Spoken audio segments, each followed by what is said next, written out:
Gangster Nayeem encounter జరిగి 8 ఏళ్ళు గడిచిన అనేక ఆసక్తికరమైన విషయాలు బయటకు వస్తూనే ఉంటాయి. కొత్త కొత్త విషయాలు వెలుగు చూస్తూనే ఉంటాయి.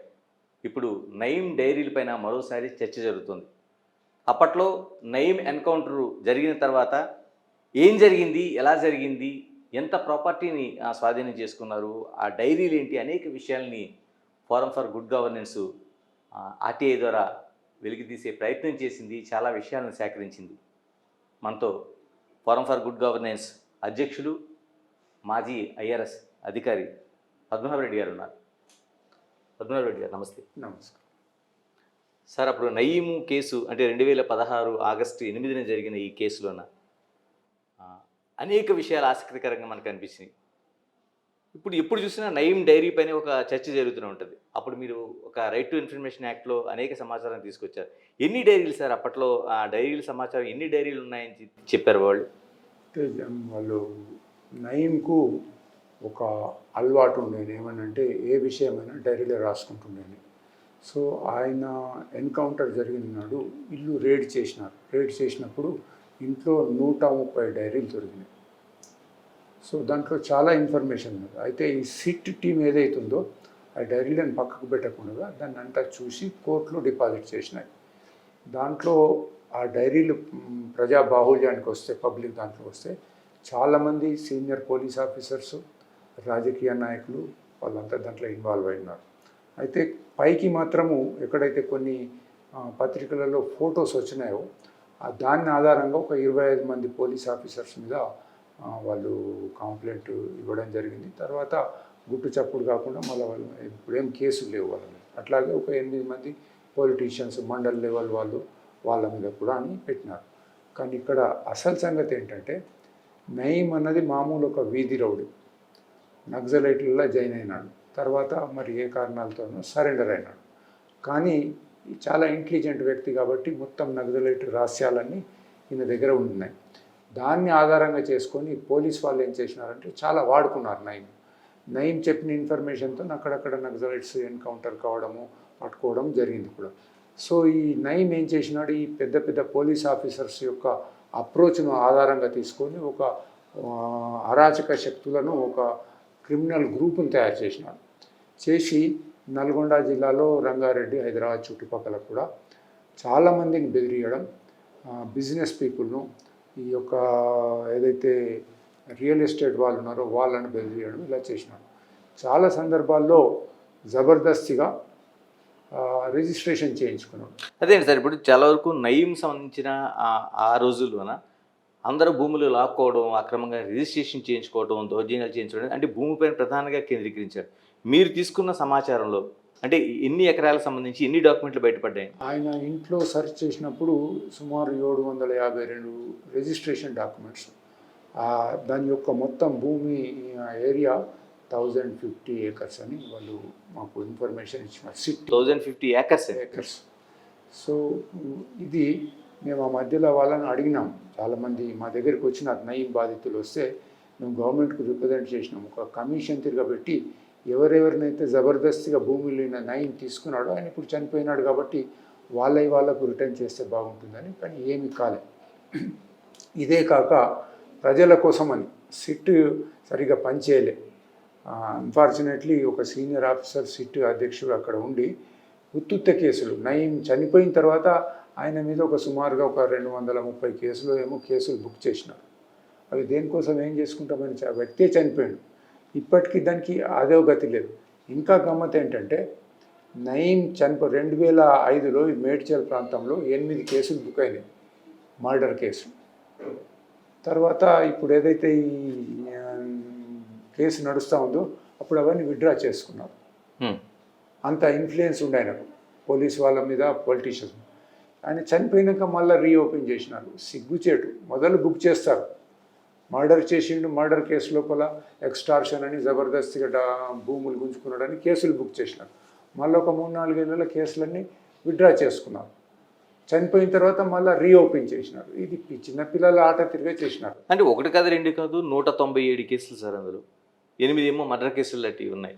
అంటే చనిపోయిన తర్వాత ఇప్పుడు ప్రధాన ముద్దాయి కింద ఆయన్నే పెట్టారు. అంటే ఎన్కౌంటర్ జరిగిన తర్వాత జరిగిన విషయం. అంటే ఇటువంటి కేసులు అంటే ఏం జరుగుతుందండి అసలు? అన్నీ కొట్టేస్తారు. అంతకంటే చనిపోయిన వ్యక్తి మీద కేసు చేస్తే ఏం చేస్తారు, నయీం పలానా వ్యక్తి దగ్గర జబర్దస్తిగా భూమి గుంజుకున్నాడని ఉంటుంది అనుకోండి కేసు లోపల. ఆయన చనిపోయింది, ఎవరి మీద శిక్ష వేస్తారు? ఇది బతికుండంగా చేయాల్సిన ధైర్యం లేకపోయింది. ఎందుకనంటే అందరూ ఒక deadly combination, politician, criminal and police. ఈ డెడ్లీ కాంబినేషన్తో పేదవాళ్ళ మీద చాలా అరాచకాలు జరిగినాయి, వాళ్ళ భూములు గుంజుకోవడం జరిగింది. నయీం ఇంట్లో రేడ్ చేసినప్పుడు ఒక 25 వెపన్స్ దొరికినాయి. దాంట్లో AK-47 తుపాకులు ఉన్నాయి. అవి మార్కెట్లో దొరకాయి. ఎంత డబ్బు ఉన్నా కానీ మార్కెట్లో దొరకాయి. ఆర్మీ దగ్గర ఉంటుంది లేదా పోలీస్ వాళ్ళ దగ్గర ఉంటాయి. మరి నయీం దగ్గరికి ఎట్లా వచ్చింది? బుల్లెట్ ప్రూఫ్ జాకెట్స్ దొరికినాయి. తర్వాత బ్లాస్టింగ్ చేయడానికి వాడే గ్రెనేడ్స్ దొరికినాయి. ఇవన్నీ చూస్తూ ఉంటే పోలీస్ వాళ్ళ సహకారం లేనిది వాడు ఇంత దాచిపెట్టాడు. 24 తుపాకులు ఏం చేసుకుంటాడు? కొన్ని లైసెన్స్ ఉన్నాయి, కొన్ని లైసెన్స్ లేవు. అడిగిన వాడు లేడు ఆయన. తర్వాత తమాష ఏంటంటే నయీము ఈ సీనియర్ పోలీస్ ఆఫీసర్స్, కొందరు అడిషనల్ ఎస్పీస్, డిఎస్పీస్తోని కలిసి భోంచేసిన ఫొటోస్ పత్రికలలో వచ్చినాయి. అయినా వాళ్ళ మీద ఏం చర్య తీసుకోలేదు.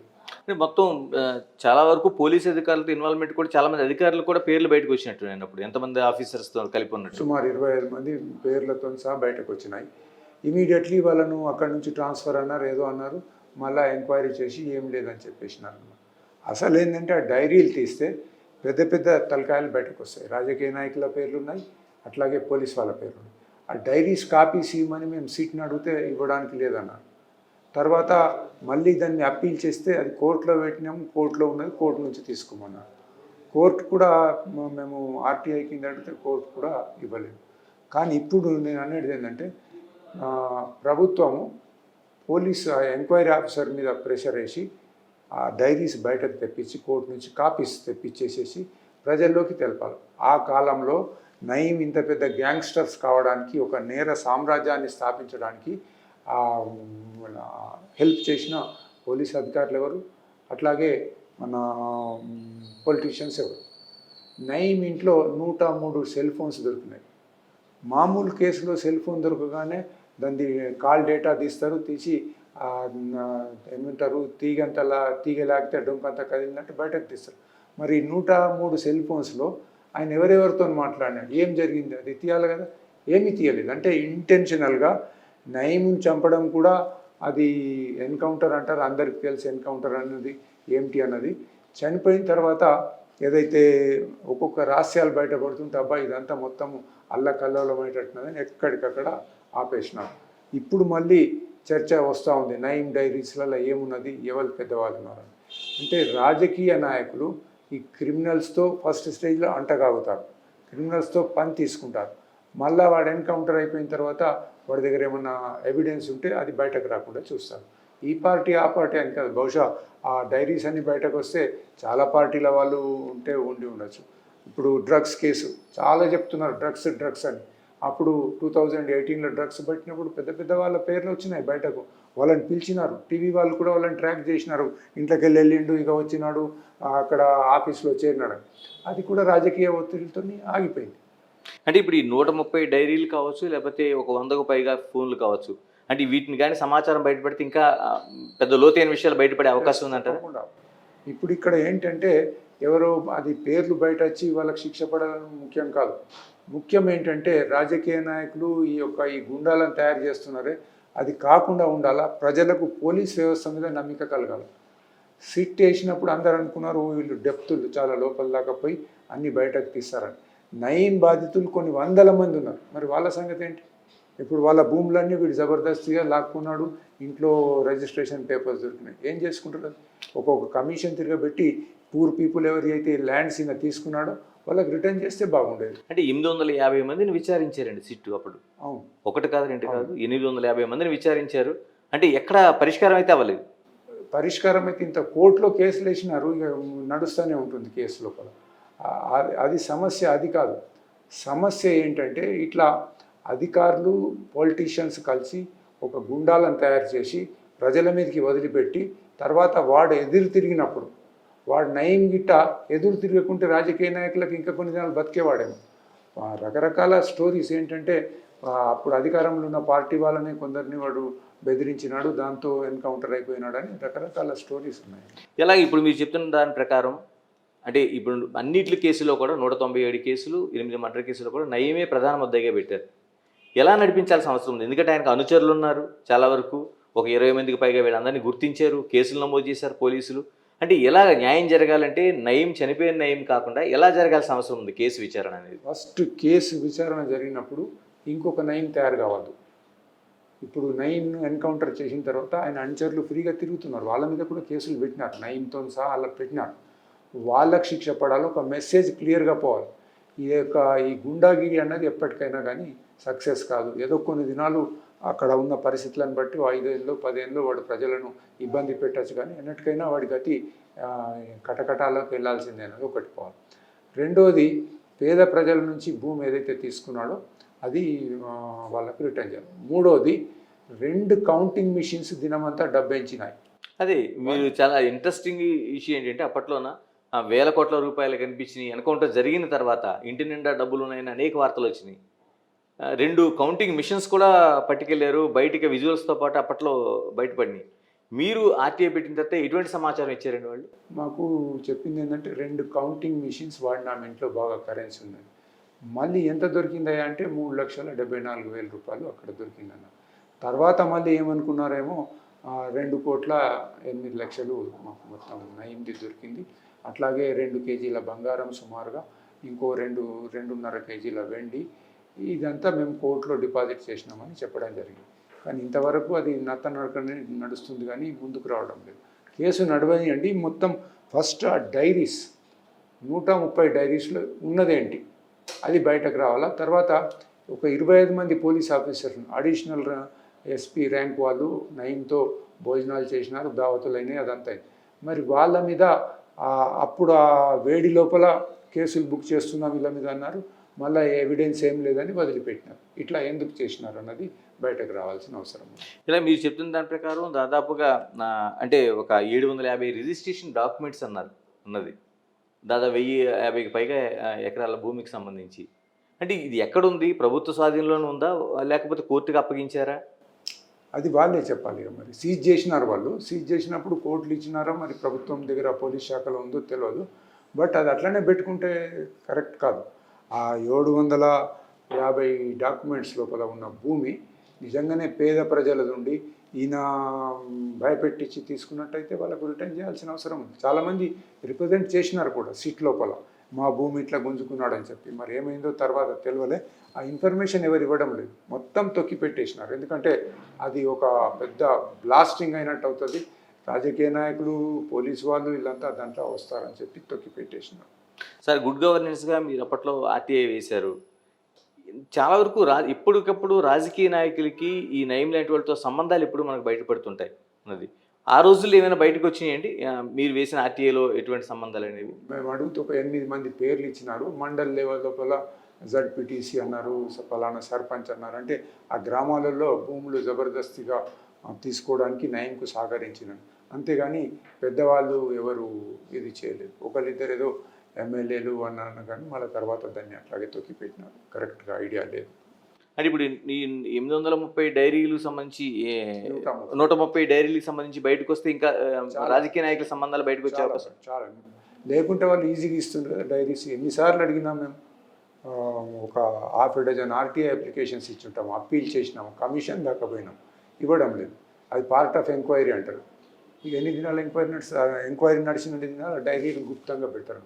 కనీసం డైరీలో ఇది కూడా అడిగినాం, డైరీలో ఉన్న విషయాలు మీరు తీసుకొని ఛార్జ్షీట్లు ఎక్కడ మెన్షన్ చేసినారా, డైరీలో పలానా నేను పలానా ఆయనకు ఇంత డబ్బు ఇచ్చినాను లేదా పలానా భూమి తీసుకున్నాను రాసింది ఉంటే అది ఛార్జ్షీట్లు ఎక్కడైనా మెన్షన్ చేసినారంటే ఏం చేయాలి. ఆ ఫోన్స్ కూడా ఎక్కడ ఛార్జ్షీట్లలో లేదు.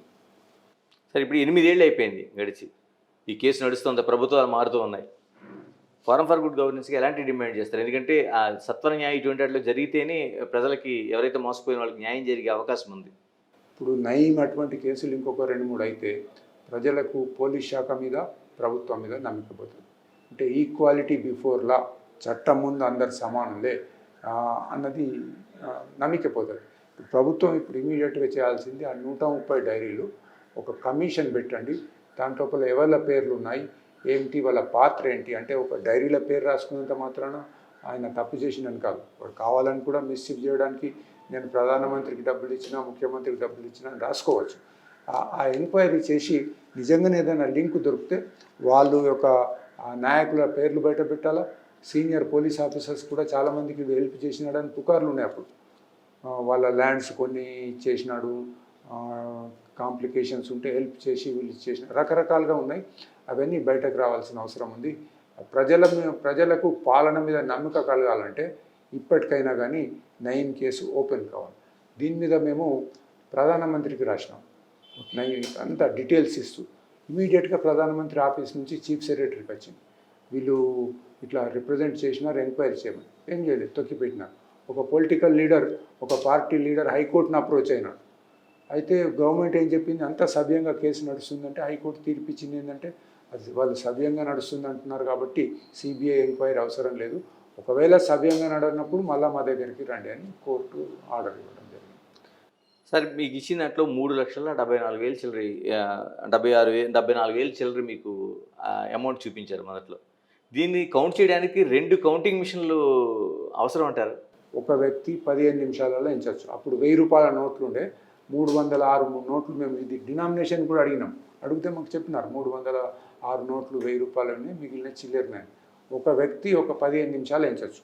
అటువంటప్పుడు 2 కౌంటింగ్ మిషన్స్ ఎందుకు వాడాల్సిన అవసరం వచ్చింది అంటే డబ్బు చాలా దొరికింది అక్కడ. ఆ డబ్బు అంతా కూడా మరి ఏమైంది లెక్క దొరకలేదు. మరి డీటెయిల్గా ఎంక్వైరీ చేసి ఇప్పుడు కౌంటింగ్ మిషన్ తెచ్చిన వాళ్ళ పేర్లు కెమెరాలలో ఉన్నాయి. ఎందుకంటే నయీం ఇంట్లో సెర్చ్ చేస్తున్నప్పుడు టీవీ కెమెరాలు అన్నీ అది ఇంటి ముందట ఉన్నాయి. 2 కానిస్టేబుల్స్ బయటకు వచ్చినారు.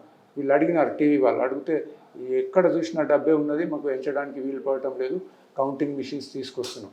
2 కౌంటింగ్ మిషన్స్ తెచ్చినారు, వాడినారు, డబ్బు ఇదే. మరి అయితే మరి ఎటుపోయిందా డబ్బు, అది కావాలి. ఇలా టోటల్గా మీరు ఈ కేసు అంతా చూసిన తర్వాత 2016 నుంచి మీరు ఈ కేసుని చూస్తూనే ఉన్నారు, ఆర్టీఐ వేశారు, సిట్ వేశారు, అందులో ఎక్కడ న్యాయం జరిగినట్టు కనిపించడం లేదు. ఏం డిమాండ్ చేస్తారు ఫైనల్గా? అంటే ఈ సిట్ లాంటి ఇంకోటి వేయాల్సిన అవసరం ఉందా, లేకపోతే ఏం చేయాల్సిన అవసరం ఉంది?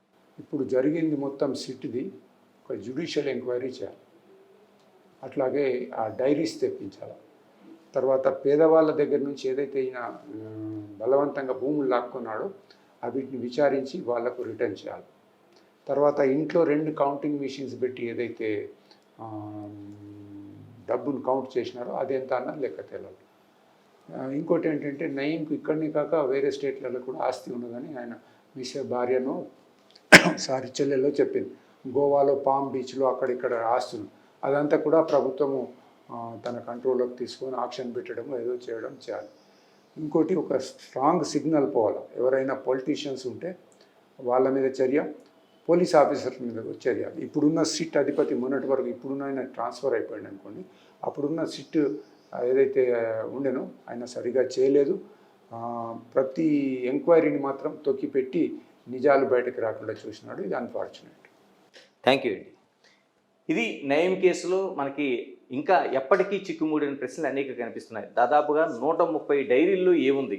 ఎందుకంటే కోర్టుకు సబ్మిట్ చేసిన తర్వాత ఆయనకి ఎక్కడెక్కడ రాశాడు, ఎవరెవరి దగ్గర నుంచి దోపిడీ చేశాడు, ఎక్కడెక్కడి నుంచి ఆస్తులు స్వాధీనం చేసుకున్నాడు, పొలిటికల్ లీడర్తో సంబంధాలేంటి, పోలీసులతో సంబంధాలేంటి, ఇలా అనేక విషయాలు ఆ డైరీలు ఉన్నాయి. కాబట్టి ఆ డైరీలో ఉన్న విషయాలను బహిర్గతం చేయాలనేది ప్రధానమైన డిమాండ్.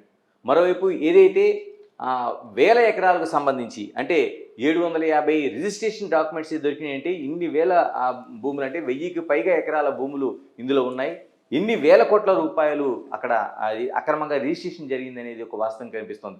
ఏదేమైనా సిట్ పైన అనేక అనుమానాలు వస్తున్నాయి. కాబట్టి దీనిపైన ఎప్పటికప్పుడు ఆసక్తికరమైన విషయాలు ఉంటాయి, ఎప్పుడు కూడా దాచిన విషయాలు మనకు కనిపిస్తుంటాయి. కాబట్టి రాజకీయ నాయకులు కావచ్చు, అధికారులు కావచ్చు, వీళ్ళ సంబంధాలు బయటపడి ఏదైతే ఈ సిట్టు విచారణపైన అనుమానాలు ఉన్నాయి కాబట్టి దీనిపైన జ్యుడిషియరీ విచారణ ఖచ్చితంగా జరిపించాల్సిన అవసరం ఉందనేది ప్రధానమైన డిమాండ్ వ్యక్తమవుతుంది. Signing off, this is Ganesh. For more videos like this, subscribe Big TV channel.